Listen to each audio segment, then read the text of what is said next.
ഓണായിട്ട് എങ്ങോട്ടാ യാത്ര? ഓണായിട്ട് യാത്ര ഒന്നുമല്ല, എല്ലാവർക്കും ഹാപ്പിയാണ്. പക്ഷെ ഞാനിപ്പോ ഉള്ളത് വാപ്പിയിലായതുകൊണ്ട്, ഗുജറാത്തിലായതുകൊണ്ട് നമുക്ക് ഓണസദ്യക്ക് വേണ്ടിട്ട് കൂടി ഓർമ്മൊന്നുമില്ല. ഇങ്ങനെയാണ് ഒരു സദ്യ കണ്ടാ.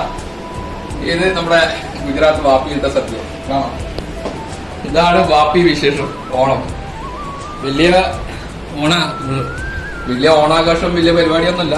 അച്ഛനൊക്കെ സുഖമില്ലാത്തതുകൊണ്ട് ഇങ്ങനെ പോകുന്നു. എന്നാലും സദ്യ ഓണം എന്ന് വെച്ചാൽ സദ്യ കഴിക്കാതിരിക്കാൻ പാടില്ലല്ലോ, പറ്റില്ലല്ലോ. അതുകൊണ്ട് കണ്ട ഓണസദ്യ ഇപ്രാവശ്യത്തെ എല്ലാവർക്കും ഹാപ്പി ഓണം.